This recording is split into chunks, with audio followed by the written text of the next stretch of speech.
Yay Networks.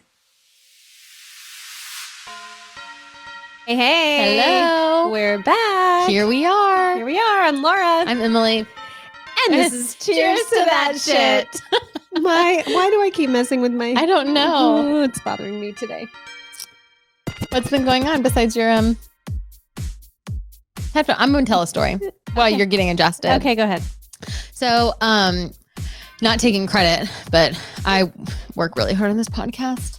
And Laura does better when she doesn't know what like the topic is. Like our conversations are better because they're like more natural and like the reactions are better. Like we can have like good conversations. I'm a slacker.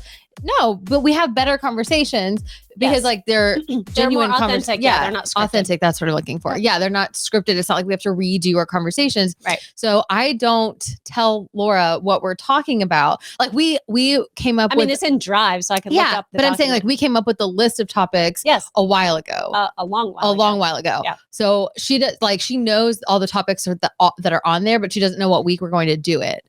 So, and she doesn't know every detail that we talk about with the episode. Yeah. So we wait until, and I'm like, okay, this is what we're talking about this week. Here's like a rundown real quick. I get a briefing like I'm the president. But this week, Laura decided to be a party pooper and look at the episode. So when I get to the studio today, she's like, oh, by the way, I looked at the episode and it looks really boring. So, and I was like, wow. Wow. It's not boring, guys. So don't skip this episode. It's really good. But that was my welcome to recording day. It looks like shit. Womp womp. Sorry. Bubble buster. Sorry. It's going to be really good. It is going to be good. It is. Anything else going on in life besides busting bubbles, being a party pooper? No, I was thinking about that. I didn't really do anything last weekend. We just hung out and had a, restful, relaxing weekend at home, waiting for the end of summer. Oh, that's nice. And today's like today that gives away, like when we're recording, but it's the first day of fall and it's like 96 degrees outside. Yeah. Welcome to Hell's Front Porch Part 2. North I was going to say, we had like a cute little, it was like low 80s and then we shot back up to the 90s. Well, Summer tomorrow Part 2. It's going to be different. Tomorrow it's going to be in the 80s again. So we'll it's like. have California weather tomorrow in the 70s. Oh, I would love that. It is going to be like that tomorrow. Is it? Yeah. I'm ready. This is that weird North Carolina season from like September to October where you just, you don't wake up every day and you're like, what? I need to check the weather because I don't know if I need to wear jeans or shorts. Well, yeah. And you could wear either and then put on like clothes by the end of the day or shedding them. That's like when you're tailgating and you have it start early in the morning and you're like cold because it's like October. Then you shed. And then towards and then you get into the game and then the sun goes down then you're like freezing. I'm freezing. Why? Welcome to North Carolina. Yeah, good times. So I'm excited. This weekend we're getting our bedroom furniture. We're still talking about that. Well, yeah, my life is still happening, but we're getting our bedroom furniture. But I'm excited because if y'all are watching on YouTube, we've said this before, but Lauren and I put this wall together, but I'm doing this in our master bedroom, just on one wall, an accent wall. So I'm doing that this weekend.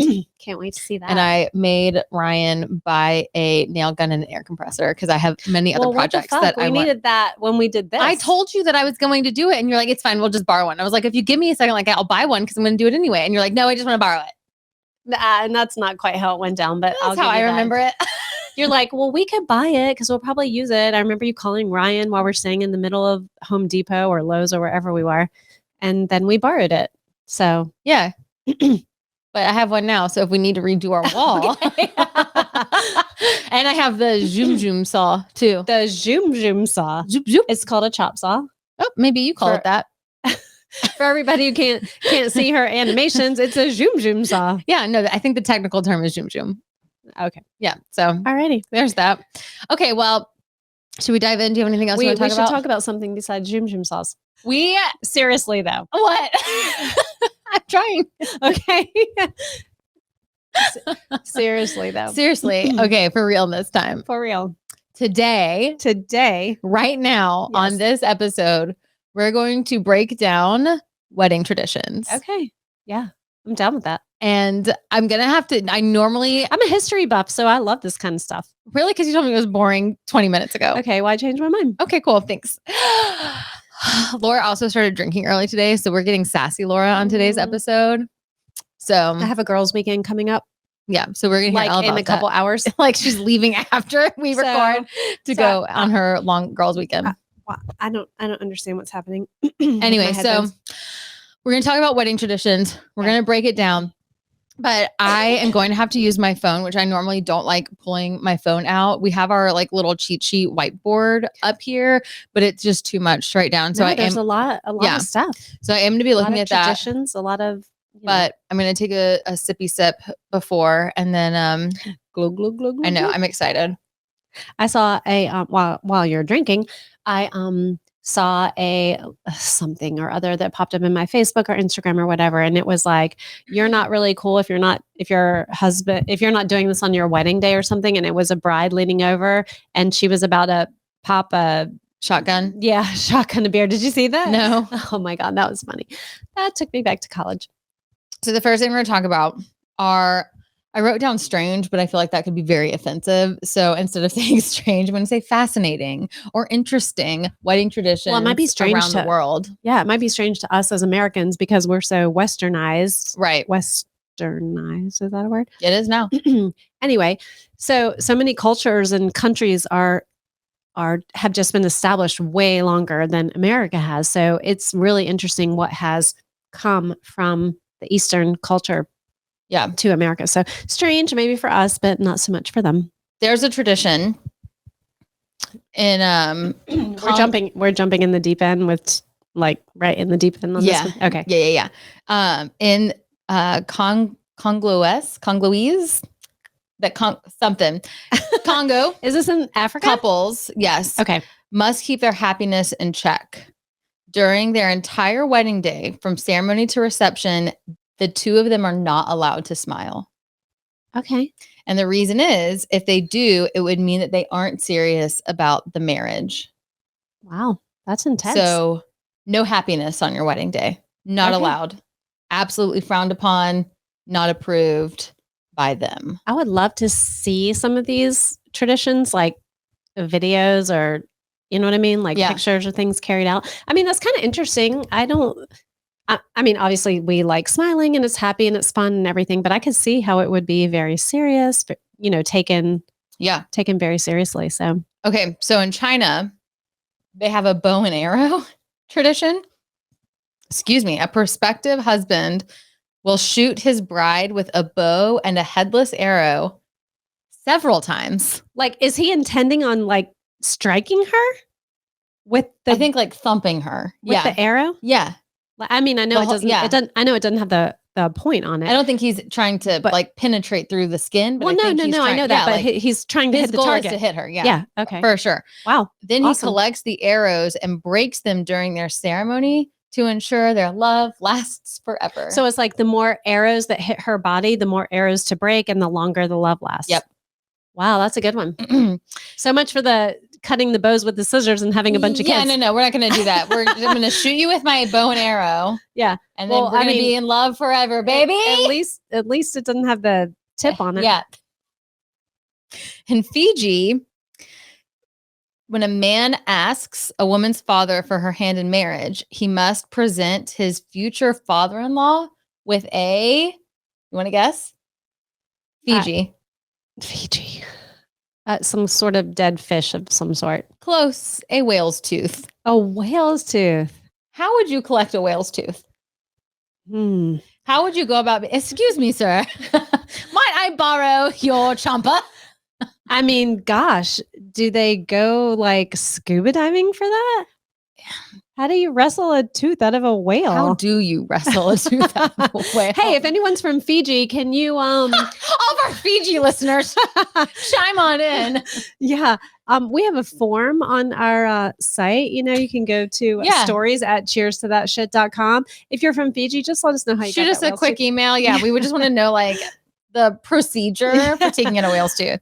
In the Czech Republic, they place a baby on the couple's bed, an infant baby. Like a real life baby? Yeah, an infant is placed on the couple's bed to bless and enhance their fertility. Well, that's kind of sweet. Where are they getting this baby? Well, I mean, I don't know. It could be your sibling's baby or your... Yeah, maybe. Well, I mean, This is a good one. Okay. Mongolia. Okay. It's the chicken liver tradition. So a Mongolian couple. Hold on. Back up for a second. Okay. Are these traditions actually happening right now as we speak? Like these are current traditions. These aren't like way back when traditions. Some of these are still happening and some of these are no longer happening. Okay. So the chicken liver.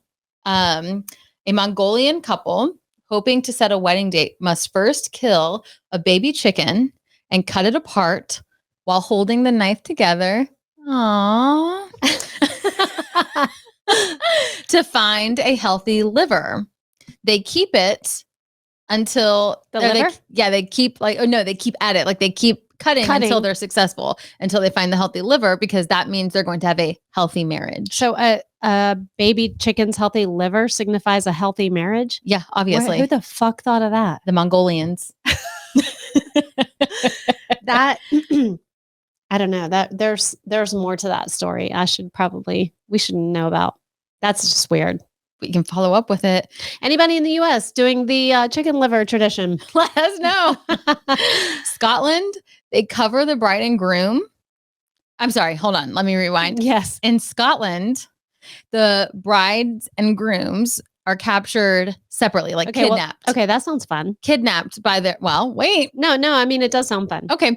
By their friends the day before their ceremony, and they are covered in everything from molasses to ash to flour, but like they're tar and feathering them. No, that sounds actually kind of fun. Okay. And then they're paraded around town. The goal may seem to be ultimate humiliation, but the ritual stems from the practice of trying to ward off the evil spirits. Okay. I can tell you right now, those Scottish people, boy, I think it would be fun, like for a bachelorette weekend to do something like that and pour honey or whatever it is all over them and stick them with feathers and black. That would be kind of funny, I think. I mean, I don't know what the tradition, I mean, obviously ward off the evil spirits, but like how it started. Yeah, I think that would be kind of funny. Okay. That could be, a drunk game. Right? Yeah, it could be. They have to go out afterwards, and like that's when they have like their night out. They're like hen party. Yeah, like that's like, yay, we're getting married tomorrow. Well, right. While they're covered in and like and you can't imagine that smells good. Oh, okay. And then I get to get married the next day, so hopefully you get all your nooks and crannies. Wow. I mean that I don't know. Maybe because not so much fun. Maybe because I've had a couple of drinks. That sounds like it'd be a good time, actually. Tar and feather me. Oh, God. Yes. Moving on. Okay. This is a good one. And I feel like you're gonna like this because you've been to Paris, right? Mm-hmm. I mean, you took French in high school. Yes, ma'am. So France has a little bit of your heart. I love France. So they have a toilet tradition. Mm-hmm. That sounds about right. So this is one of the weirdest and grossest traditions I came about. On the day of a French wedding, the guests will fill a toilet bowl with all the leftovers, which were once deemed, very delicious. Leftovers of food? Mm-hmm. Okay. Of when? Like the night before? From the wedding. Oh, from the wedding. Okay. And mix them with alcohol and anything else they desire into a toilet bowl. And the couple is then obliged to finish the bowl in order to build up their strength for the taxing wedding night. You mean like scoop it out and eat it? Correct. Does that sound fun? That sounds like a hospital stay about to happen. Yeah. Well, it's to build up their strength for their wedding night. Well, they're gonna have a taxing evening ahead of them. So forget about the COVID vaccine. We're just going to eat out of the toilet bowl. Give me like tequila and mushed up leftovers. Food in toilet water. Yeah. And we're going to scoop it out and eat it. So you know what that should be? That should be like on Fear Factor. That sounds like do you remember that show? Yeah, I remember Fear that sounds Factor. like something that would be on Fear Factor. Yeah. So now though, they don't do all of that. They just put melted chocolate in the toilet bowl. Oh, even better. So it's like you're eating shit. Yum, yum. So now you don't have mushed up green beans. You just have melted chocolate in the toilet bowl that you get to sip with a straw with your husband and say like, hey, babe, isn't this nice? That is so weird. I'm so happy we're married. That's worse than the leftover food. Is honestly. I feel like. I mean, it's still toilet water. It's still in a toilet bowl. So I had a conversation with my sister-in-law about this a while ago. That just brings up an old memory. Okay. Because, when you're a teenager, if I can, let me just tell this please. story. Okay. So when you're teenagers and you're in high school, you do dumb shit like dares, like truth or dare. Yeah. Like, oh, you have to drink all the toilet water. So I remember Jer once was like, you girls can't do that. Cause she like had one of those toilet bowl things in there that puts, used to put them in the back of the toilet in the tank part. So when you flush, it was like the Clorox. Oh, right. So she was like, you can't do that because I have like Clorox or something going into the toilets. That just made me think it was like a pre-Tide Pod challenge. Yeah, It's a Clorox bowl challenge. Exactly. Joke's on you. But yeah, I remember us laughing about that one day. But yeah, anything in the toilet, that's probably not a good idea. No. But I swear I'd probably rather eat a bunch of leftover food out of the toilet than to suck chocolate from a straw. I'm not going to marry a French man. Yeah. Okay. So I'm just not going to do that. No French people, please. No, not at all. Awesome. Didn't you had there's a Italian tradition you brought up that your cousin told you about? Well, it's pretty, It's not. Everything else we've talked about. I actually heard this from when I lived in New Jersey and I worked at an attorney's office. There was a girl that I worked with and she told me about it because her family was very, very Italian. And she said the day after the wedding, and I think this is in like culture in Italy, not American Italians, whatever. But they would take the bed sheets off of the bed and hang them out for the town or whatever to see. They were supposed to, be soiled, if you will. Like consummate the marriage. Yeah, to prove that the marriage was consummated or that she was a virgin and the marriage was so you're looking for consummated. bloody sheets. Well, yeah. And there you have it, folks. Okay. Oh boy. Okay. So that was some of the fascinating, interesting, strange wedding traditions that I found that I wanted to start with. My goodness. We're going to take a break, but when we come back, we're going to talk about some of the most popular wedding traditions and how they got started. And then we will talk about why we don't do any of these anymore. And then we'll talk about some modern traditions and some like new up and coming traditions. Awesome.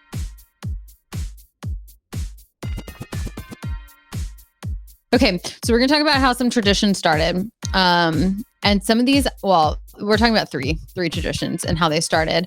And some of them, I think they're all actually very interesting. So we're going to start with why we wear white wedding dresses. Yeah, we were talking about this earlier, and it's interesting considering what you're probably going to say. Considering. So sit down, ladies and gentlemen. It's time for your history lesson. In 1840, when Queen Victoria married Prince Albert, she wore a white wedding dress, which was very against the norm for royals, but also just in general. Yeah. In many cultures, a white wedding dress is seen as white is seen as the color of mourning. Yeah, I'd love to know more about why that is the color of mourning. Well, I thought about this. And this is not factual information. This is just what I've thought about.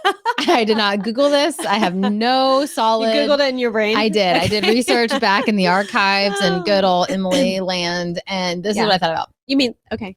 Because that just gave me a thought. Okay. Maybe we have the same thought. Okay. Because, like if they are religious, they're going up to the golden gates of purity and like rebirth heaven, and white clouds. Yeah, that's what I think it is. Thought. I think it's like a starting a new, like a heavenly, a new born again journey up into the heavens. Oh, that's kind of cool.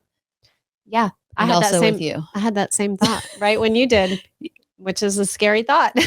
It's getting weird around here. So a lot of brides wear dresses that are very colorful. Mm-hmm. And I started thinking about this too. We did an episode a while ago about just staying true and authentic to yourself. And I feel like we're in a very interesting day and age where couples are really finding themselves, and we're just as a culture in general, as a country, we're wanting to make these new traditions and build things that are our own. Mm-hmm. So I do feel like I have seen more and more brides and grooms too, as well, like wearing very colorful, like it's not just the black suit, and the brides aren't wearing like a lot of like pinks Yes, and the like blush was a big yellows and deal. floral pattern dresses. Like Yeah. and guys wearing like the emerald greens and think the guys- making more of a moment for themselves as well. Yeah, I think the guys' suits have really come a long way. I think the dresses are still predominantly white or ivory. Well, here, yes. Yeah. In the US, yes. But yes, blush was a big deal. And just black as well. Yeah. Black dresses are pretty big in yeah. the US for just having different colors and whatever. Yeah. So no, I get that. I get that for sure. But interesting about white, and you're going to tell us about Queen Victoria, right? Yeah. Well, yes. Why she wore white? Yes. I mean, she went against tradition that was traditionally in that time period a color of mourning, and I thought that was pretty cool. And so she wore white pretty much for a vanity reason because she had very delicate lace on her wedding dress, and white was going to be the color that was going to make it pop and look its best. Yeah, and on her skin tone and I think that's pretty awesome. That is why she chose to wear white. To wear white. And you know what? She probably is. Well, I'm sure she established this tradition in England and the UK, and then I'm sure it transcended. Oh yeah, no, it was a huge trendsetting moment. Yes, and anything the Queen did that was trendsetting probably came right across into the US. That's kind of cool. And so going with that, wearing a veil. That's I was like, okay, well now we need to start thinking about like where the veil came from. Right. So Queen Victoria was married in a veil and was the first modern monarch to be married in a veil. They had gone out of style and she was like, I'm gonna bring it back. I'm gonna bring it back. I'm gonna wear white. I'm gonna fucking do it all. Yeah, but you know what? Don't you think that's kind of like, I'm gonna do what I want? Yeah. Yeah. And which is, I feel like it's circled back where couples now are like, I want to do what I want. Yes. This is what makes me happy. Yes. Let me fucking live. I think when traditions go on for a long time, through all these generations, you kind of get to this point like, why are we doing this? Why do we carry this bouquet? Why do we wear a ring on this finger? Why do you start questioning that? Well, yeah. Like, not because it's a bad thing, but just questioning because there's so many generations that have gone by. You don't understand where the tradition comes from. And it's not that the tradition is a bad thing. You just don't understand. So it's like, well, I don't really want to do that. So but some of the traditions did stem from negativity or very like sexist mindset. Well, sexist. So it's like, I feel like now it's like we've just accepted. And now we're like, okay, but I want to know why. Like, I don't really want to do that. But if it's meaningful, then let me figure out why. Right. And then they do research and they're like, oh, hell no, I'm not going to do that. Yeah, exactly. I mean, I think any tradition that's meaningful or meaningful to you, it might be something that you want to carry on. But if you're like, I don't really agree with that, or I don't understand why, then you should do what you want to do and then kind of set your own tradition. Maybe it becomes a family tradition, but Agreed. So the whole veil thing started between 1400 and 1100 BC. In Greek and Persian empires. That's a long time ago. Because it was seen as like a respectability, high status role. Well, there was probably fabric or cloth that was more of the, high. And it wasn't white. It wasn't white. It was mainly yellow, green. Okay. Hey, yummy. Or red. Okay. Those were big. Oh, and purple, yellow, green, purple, and red were big colors for brides to wear. I don't see the yellow. Green I see as fertility. Okay. Red I see as passion. Okay. Purple I see as royalty. And yellow, what would you say? Not a complimentary color. Okay. I like it. It also represented that you were being delivered a modest and untouched maiden. And it hid the bride from evil spirits. So apparently this plays a very popular thing that brides had to continue to ward off evil spirits. So they would have a life fulfilled with their new spouse. Correct. With these veils. And other cultures, it was that they did the arranged marriages. So it was to hide the bride's face from the groom. Yeah, her identity until her big reveal, her unveiling, which we were already like, no, Mom, I don't want to marry her, please. That's a whole nother podcast right there. Arranged marriages. Oh God, I know someone who is in an arranged marriage. Do you? We should bring them on. Tell us about it. Oh no. Not so much. Okay. Okay. Well, Moving on. so the next one that I found was the obvious to me, the wedding ring. And why we wear the ring on. Well, we both kind of guessed that, but I mean, or I guessed that you had done the research, but I guessed it and it was kind of right. Yeah, on the finger. So this started 5,000 years ago in ancient Egyptian civilization. Mm-hmm. So again, it started with Greek and Persian. The rings were made of woven reeds or leather or bones. I think that's pretty cool though. Leather and bones. Mm-hmm. And we're seen as a powerful symbol in wedding traditions. The same kind of like symbolic of like, it's a circle. It never ends, never ending union. Which I think that's dumb. But why? Anyway, I don't know. Everything has a beginning and an end. I mean, it starts with birth and death. It's kind of like when you're making a piece of metal and a ring, you have to start with something and you have to join it together. So it definitely has a beginning and an end. I know that's probably deeper than you wanted very to hear. Philosophical. Yeah, that's just how I feel. Okay.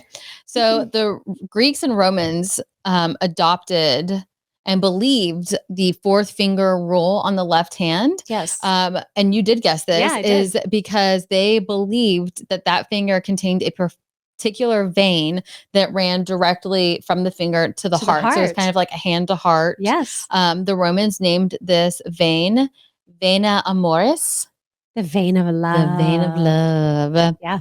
And the Romans were the ones to start using more sturdy ring material. So they started with iron. Mm-hmm. They also started the engraving thing, and they did it with two clasped hands, which are very big in still like Scottish and Irish traditions. The clasped hands, I know there's a name for it, but I'm not going to even try to think of what that was. And it wasn't until the 900 AD that Christians took on the wedding ring tradition. They started with engravings, and then the church denounced that because it was too lavish. It was too much, too showy, too flashy to have engravings. Yeah, so they started simple with the metal or whatever the ring was, and by engraving it, it just kind of made it, diluted it. Also, in some cultures, it was very popular to, they started engagement rings. So they used to not have engagement rings. And then when some of them started, I believe it was Greek or Romans, they started doing the gold dip for engagement rings to make it more flashy for the engagement. Right. But then once they got married, they would put their iron band on. Interesting. So and the Americans just took it way to the next level. Yeah. So in some cultures as well, they had these rings that were like hooped together. So you mean like interlocking? Okay. So when but they could come apart. So when the man and woman would get engaged, and I say man and woman because, back in the day, they were like really fucking weird about that shit. So the woman would wear the engagement ring and the man would wear the engagement ring. And then when they would get married, the woman would then wear both rings. As interlocking rings. And the man wouldn't wear any. That's kind of interesting. Isn't that interesting? But then it took me to the next level of like, well, but because I know that I've seen people wear their rings on their right hand. Yes. And I'm like, I have a friend who does. Really? Yeah. Greek. She's Greek. Well, let me tell you about this. So in some cultures, even today, like this is not like a pastime, like today, some countries do wear their rings on their right hands. And that would be true for Russia, Poland, Norway, Austria, Denmark, Latvia, Bulgaria, Ukraine, Spain, India, Greek as well. Yeah. So Greek couples have traditionally worn rings on their right hand, but now they are becoming more prevalent on the left hand. Did you learn why they wore them on the right hand, or just that they did? Yeah, they just did. They just did. And then some countries like Brazil, Germany, and in the Netherlands, they wear just plain bands. I think we're one of the flashier countries, but they wear plain bands, and when they get engaged, they'll wear it on one hand, and then when they get married, they switch it to the next hand. That's kind of cool. I mean, I just love learning about history and the evolution of all of that. And obviously, us being a Western nation, we've, made it super flashy. And I did also find that some couples will wear their rings on their right hands if they're swingers. Oh, okay. So good to know. You never know. Your Greek friend may be going back to her nice Greek days, or I don't know. She may be sending out some signals. Not that friend. Not that friend. Not that yeah, friend. I thought that was super interesting because I personally, I did not wear a wedding veil because I did not. It's like a blusher or what do you call it? A blushing or a blusher veil? Sure. I didn't wear any. I wore a headpiece, just like a very simple, jeweled like head comb. Mm-hmm. Yeah. But my mom wanted me to put a veil on. So I did when I was trying the dresses on, and I was just like, nope, not for me. Jackie didn't want to wear a veil either. And I was like, you have to wear a veil. I don't care if you just walk down the aisle, do the ceremony, and then you take it off, which is exactly what she did. Yeah. No, I wanted that. No, I didn't wear one. My mom wanted me to. And I was like, you're not the one getting married. I'm not wearing a fucking veil. Yeah. I don't want to. It's dumb to me. That was my opinion. I didn't know the whole you're pure and coming in.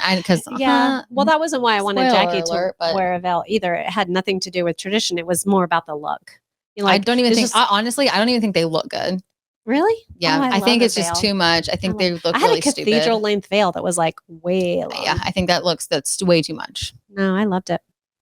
Disagree. I know. I'm saying I don't like it. I also, I did look at blush dresses too when I got married. Oh yeah. And cause I was like, I really want to do a blush dress. So I ended up not doing that. I got it was called a sand color dress. Mm-hmm. But I did get a blush, like a belt, like a ribbon around, not a ribbon, but it was a fabric tulle around it with a bow down the back. Yeah. I want to say when I got married, most everything was white.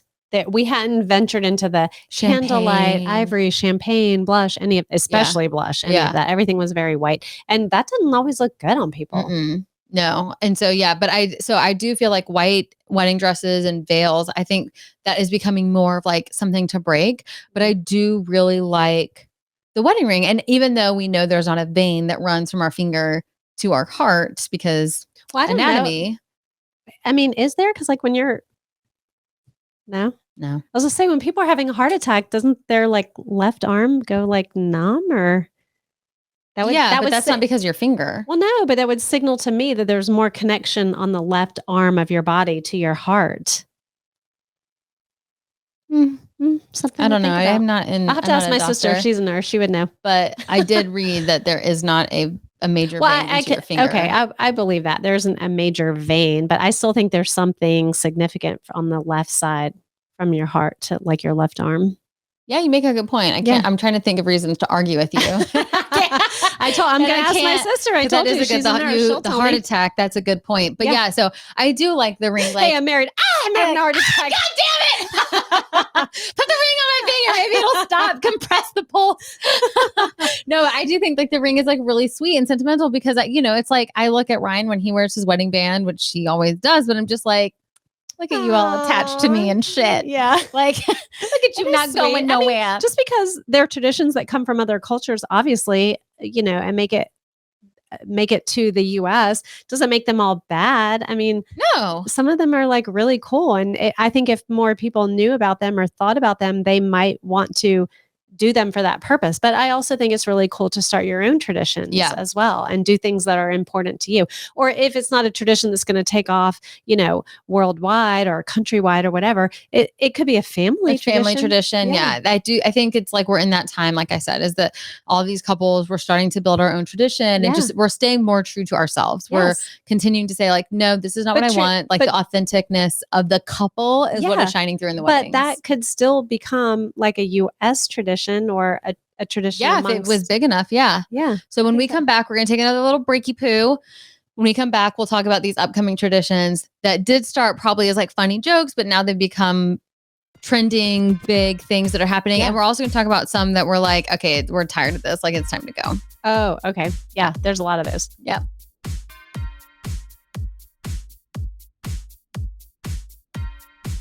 Okay, we're back.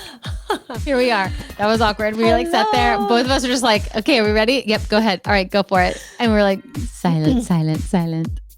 We've done that a few times. I know. It's nice. Okay, so we're going to talk about some traditions that are either new and new up and coming traditions, very trendy, or some traditions that it's like, okay, it's time. Like, let's wrap this up. We're done with this. So the first one is girls being bridesmaids and guys being groomsmen. We've talked about this actually in a previous episode. But I love that this is becoming something that is being switched up. There is no like, if you're a guy, you have to be a groomsman. If you're a girl, you have to be a bridesmaid. Well, I think it kind of, I mean, in my opinion, it probably could have started with, you know, the bride may have brothers like Jackie who, you know, she wanted them to be groomsmen in the wedding, or, you know, stand part by of the wedding her. party. Yeah. I love it. I think it's really great if you have like a really significant guy friend, but you're the bride and the groom doesn't know him very well. Yeah. If it's like a straight marriage, it's like, I don't want to force my fiance to have someone, like, I don't want him to be around, like, he's friends with all of my friends. Yeah. I don't want him to be forced to be around this group of guys that he has nothing to do with, and vice versa. Like, if it's like the groom has like a really good girlfriend or a sister or a really close cousin, and she's like, I don't know any of those girls. Like, I grew up around you and all your friends. Yeah. I think it's so sweet. I love it. I think it's very inclusive. Yeah, I love it. Very inclusive. Without, you know, inclusive without dividing between girls on this side, guys on that side. If you're having a straight wedding. Yeah. Because I did go to a like LGBTQ wedding, and it was there was no set. Yeah. You have to be on this side. You have to be on that side. I think what they ended up doing is they just had one big wedding party of all of their friends. Everybody standing up. And they just, everyone stood up. So it was like, yes, some were standing behind one groom and the others were standing behind the other groom, but it wasn't like, you're my friend, so you stand over here. It was just like, here's this, and divide and that go. could be, I mean, even in a straight wedding, you could do that, where you just had everybody that was standing up. You didn't have to have these people stand, you know, it doesn't have to be straight. It doesn't have to be LGBTQ. It could just be like, it doesn't have to be these people stand on this side and these people stand on this side. I did see everybody. One trend that I thought was really cool was that the bridesmaids stood behind the groom and the groomsmen stood behind the bride, so that they could see their friend's face. Yeah. Like, I've always thought about that when I've been at weddings, like, because I can't see my friend. I want to know what she's doing. Yes, exactly. You want to see. Yeah. I get that. That's kind of cool too. I love that was really cool as well. The other one that I love that we're branching off from are matching bridesmaids dresses. That's been going on for a while. It's been going for a very long time. And I love like when they coordinate. I love when the dresses coordinate, but they aren't matching. They're all different dresses. I love it. I think that probably started with the maid of honor or the matron of honor wanting a different dress. Yeah. And then you have the flower girls who are kind of in something else. But no, I love that. Well, and it's like you're enabling and allowing your wedding party to pick outfits that they feel comfortable and confident in. Yeah. As long as they're staying within your parameters. Maybe it's the color scheme. Right. Or maybe it's the style, but in different colors. Right. Yeah, no, I love that. I do too. I love that. I think it's really important for people to feel comfortable in what they're wearing. And I think it's very gracious of the couple getting married to, especially on the girl, you know, especially for women, to allow them to do like that freedom and that kind of because like, there's like all different, show your personality. Yeah. And there's just all different body types and body sizes. And I think that's very inclusive. And I love that trend. I tried to get Jackie to do that, but she was all about matchy. Yeah. I went back and forth on it, and I did end up doing matchy dresses. And I don't regret doing it because I didn't find any dresses. My bridesmaids were wearing very light gray, and I was like, I don't want dark gray, so I can't open it up to gray, just like a gray color scheme. So I think the dress shops and the manufacturers are a little more in tune to that now. So they're making more selections of different styles of dresses in the same color swatches, so that you could keep that particular gray that you were looking for, but in these different dresses. I think that obviously is becoming a trend. So it's more popular now. Okay. So the next one, and I feel like we're going to have differing opinions about this, is the garter and the bouquet toss. Why is that? I think they are the dumbest fucking things you can possibly do. It's antiquated. I think they are so stupid and so... Was planned. I mean, I think now, like before it used to be like, oh, all the single ladies, all the single guys, you know, and you would do that, and then they would get together. Whatever. It used to be cute. I think it's because, I mean, so cringe. Way back in the day, probably was cute. Now it's kind of like it's planned. I'm going to throw it to my best friend, or you know what I mean? I'm fine with that. I don't care about that tradition. I think they are so cringy. Yeah. I did not do that at my wedding. I was not about that life. Like, don't stick your hands up my dress.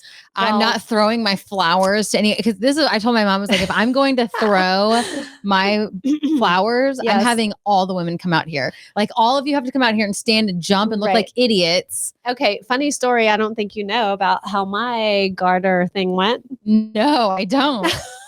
Oh God. Seriously. No, I don't. Okay. So Dom asked my sister, may she rest in peace, R.I.P. for a pair of underwear.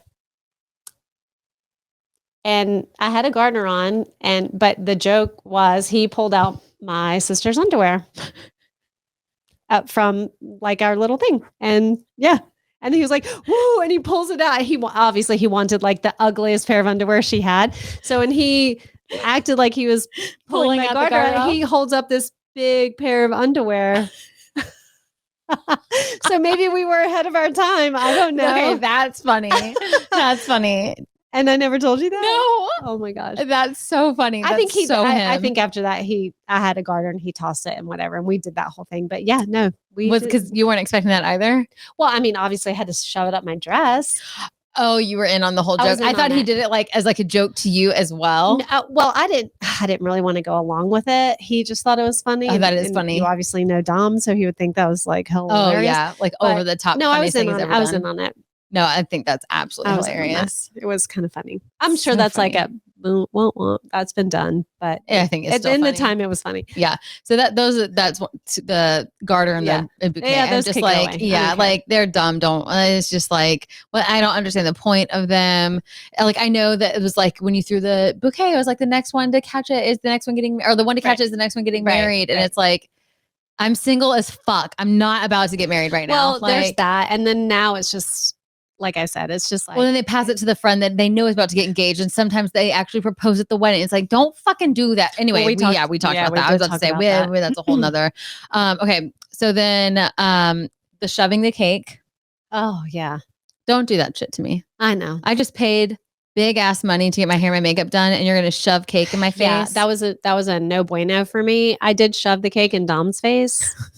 Just because he's a guy. Well, he pulled underwear out of your dress. So. Right, exactly. So I got him back with the shoving of the cake. But yeah, no, don't do that to the bride. Well, it just like it's just. Well, I don't even know what the point of that. Yeah, is. I don't know what the point of it to be funny because it's not funny to anybody, but everyone except the bride. Yeah, no, I would have been livid. Yeah, I would have been livid. Okay, so then another one is and I never say this right. Something borrowed. Something old, something new, something borrowed, something blue. I don't even know what the fuck any of that means, but it's got to go. I mean, I don't know where it comes from either. So anybody want to tell me? That'd be awesome. But I could see there being some sentimental value to that. Like, okay, so I'll tell a story about Jackie's wedding. Something old was I took a piece of my dress. I had these like rosettes on my shoulders. So I took one off and the florist used white ribbon and wrapped it around the base of Jackie's bouquet. So it had this like rosette. Actually, you know what? I take that back. She took the rosette thing and stuck it in the bouquet like it was a flower. So that was old. Her dress was new. Borrowed was her grandmother's pearl earrings, but she didn't wear them. We put them in my florist wired the pearl earrings and stuck them into the bouquet, like pretty. Little pearls as part of the centerpieces of some of the flowers. So, but that was her blue. I don't remember. I mean, probably garter, and I don't know why. No, I think she had an ECU garter.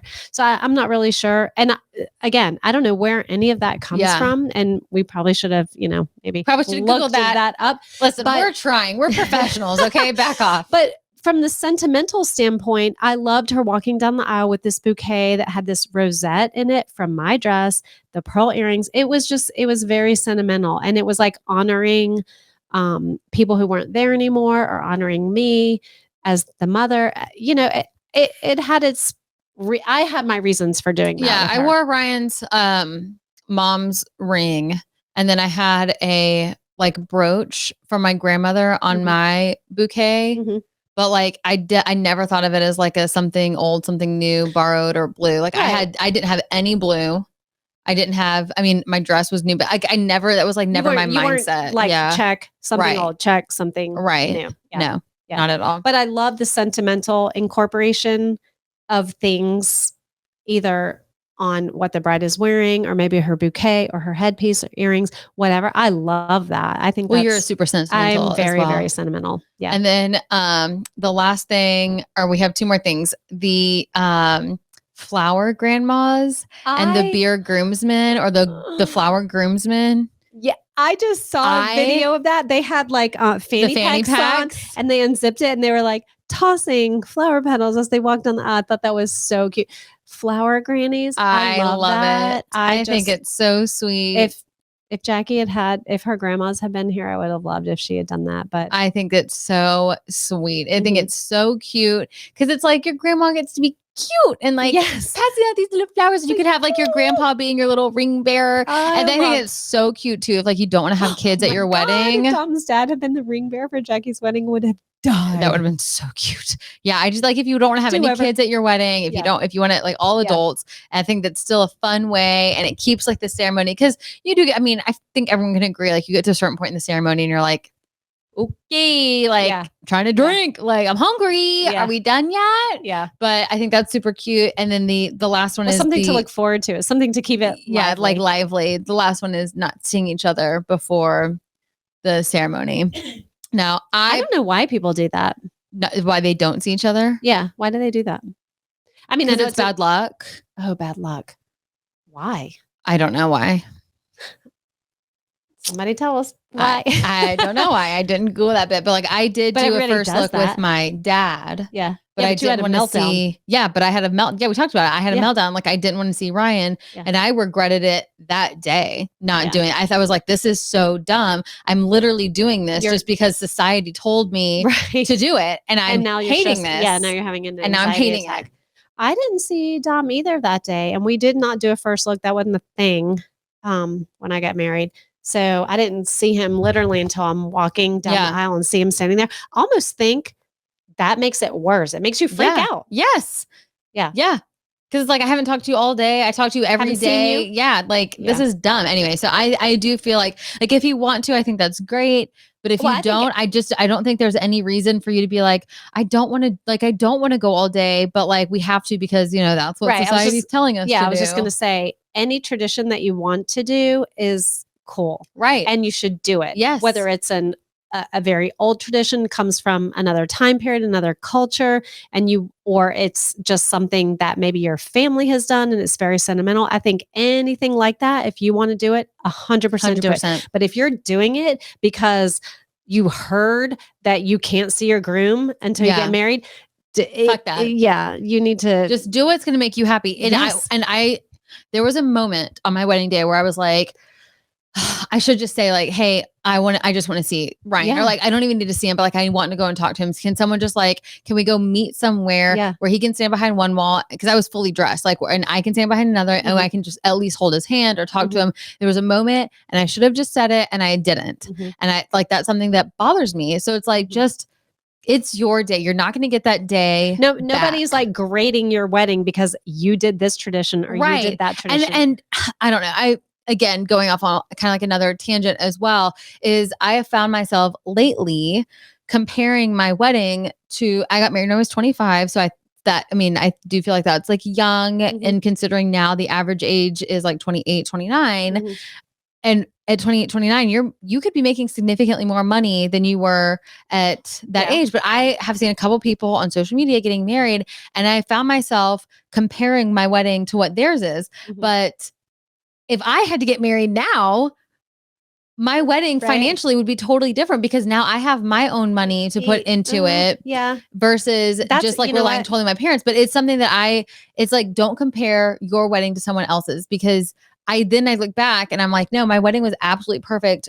And I still, for what you wanted at the time. At the time, yeah. And now, of course, being in the industry, I'm like, I could have done this. Like, I know so much more, but you know a lot more. You can't even go down that road. There's a Tim McGraw song that says you can't waste your time on what it's a waste of time and it'll drive you out of your mind. But that's literally just stay true to what you want in the time that you want it. Because you can't, like, you won't regret it. Like, I don't regret not doing, I mean, except for seeing Ryan. So like, I look at all these weddings that are happening now with all these new trends, but I still don't think back to my wedding and I'm like, oh man, like I wish I would have done that. Like their wedding looks so much better than mine now. And it's like, no, it's two different time periods in everyone's life. Yeah, like, you can't even go down that road. Right. Cause it's like, would I want to give up my life now? Yeah. Like, well, I mean, you know, I mean, realistically, what difference would it have made? Right. Like, okay, I didn't have like a champagne wall or whatever, but like, oh, that just ruined my marriage and my 2 kids. I need a do-over. Now I want a divorce. Yeah. So it's stay true to who you are. If these traditions, if you heard of one of the traditions that we did and you're like, interesting, and you want to Google that a little bit more. Yeah. Like definitely like chicken liver. Yeah. If you want to start cutting baby chickens open and holding onto that liver, like, yes, queen, do it. Absolutely. Like go for it. Get your Mongolian liver. Please don't. Please save the baby chickens. It's not even about the baby chickens. That just doesn't need to be a thing. But like look into like why you're doing stuff for your wedding is what we're saying. Like look into 100%. The reasons. And if it's something that doesn't appeal to you and your significant other, there's no shame in not doing it. Yeah. If you don't know why you're doing it other than like somebody said this is a tradition, that's not a reason. Amen. Amen. End of story. End of episode. All right, guys, that's it then. If y'all don't mind and would love to show us some love on social media, Instagram, Cheers to That Shit Podcast, TikTok, Cheers to That Shit Podcast, YouTube, Cheers to That Shit Podcast. Follow us, like, subscribe, submit your wedding stories. If you did a wedding tradition or if you have a wedding tradition that you want us to talk about, submit your stories. Send us an email at cheers to that shit. Stories at cheers to that shit.com. Awesome. Next time. Bye. Bye.